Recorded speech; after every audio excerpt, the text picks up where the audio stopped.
Her noodle shop had been packed for years, but that made the ramen chefs get way too full of themselves. They kept using resignation as leverage to demand raises. The woman gave in the first few times, but only 1 month after their last raise, all 6 ramen chefs teamed up again, demanding she double their pay. Otherwise, they would all quit together and see if the shop could even stay open. Customers come here for the noodles, not for you, the boss.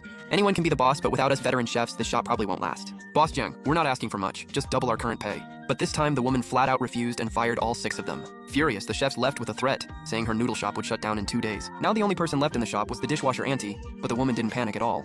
She calmly called in several renovation workers. She decided to turn the noodle shop into a rice bowl restaurant. As it turned out, she had an old family recipe for rice bowls and had been planning to open one for years. But because this noodle shop was left behind by her late husband, she had put her real dream on hold.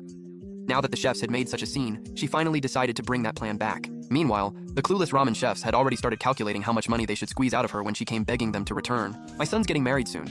Perfect time to squeeze Zhang Yue for enough money to buy him a little villa. I've been planning to buy a new car too. Honestly, this noodle shop should have been ours a long time ago.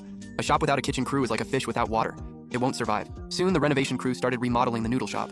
Before long, a nicely decorated rice bowl restaurant replaced the old ramen shop. Then the chefs headed back to the noodle shop, ready to accept the woman's surrender terms. They were sure she couldn't find anyone else because only the 6 of them could make noodles that good, and many regulars only came for them. But when they arrived at the storefront, they were instantly stunned. Ha ha ha ha ha ha! This shop survived for nearly 20 years because of one bowl of authentic Lanzhou hand-pulled noodles. Zhang Yue really changed it just like that? Does she think this is some kid's game? Haha, this is definitely the dumbest decision she's ever made. When the woman came out, the chefs looked at her with pity and told her to apologize, meet their raise demands, and then they might consider coming back to save her dying shop. But the woman ignored them completely. Instead, she reminded them to worry about themselves. Jobs were hard to find these days, and the payout there was painfully low. But the chefs ignored her warning. They thought their skills were so good that every restaurant would fight to hire them. The woman couldn't be bothered with them anymore. Instead, she focused on preparing the ingredients for her rice bowls, each one carefully selected and high quality. So what if the ingredients are good? Without real skill, nobody's buying it. This is all just for show.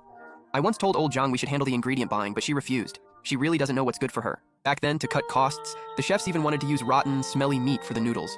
They figured extra seasoning could cover the stink. If the woman hadn't stopped them every time, plenty of customers would have gotten sick by now. So for her rice bowl restaurant, the most important rule was fresh ingredients. After that, she followed her family recipe and started cooking. But when mealtime came, not a single customer showed up. Without us, the shop can't survive. Hey, if the Chengnan noodle shop goes under, should we buy it cheap and become the bosses ourselves? Exactly. That noodle shop made a lot of money over the past 10 plus years. Instead of letting an outsider like Zhang Yue sit back and collect cash, we brothers should run it ourselves. At that moment, a customer finally walked in, but he had come for ramen. Once he heard the shop had switched to rice bowls, the regular customer turned around and left immediately. After that, more regulars came in one after another. But once they heard noodles were no longer served, they all chose to leave. The dishwasher auntie got so anxious she started crying, afraid she was about to lose her job. But the woman wasn't worried at all, because her target customers were never the old noodle shop regulars. Then one day, a new customer finally came in and ordered a beef rice bowl out of curiosity. Well, look at that, she finally made a sale. How much money can one customer bring in? He probably walked in by mistake and won't be back tomorrow. The next day, that customer brought a friend with him and bragged that this place served the best rice bowls he had ever eaten. The friend took a bite, still half doubtful, and the flavor hit him straight in the brain. He was instantly won over too. And it just so happened that his company needed to order employee meals. The woman finally landed her first big deal. Our company has about 200 people. If you can provide that many staff meals, we can work together long term. Of course, no problem. How is this possible?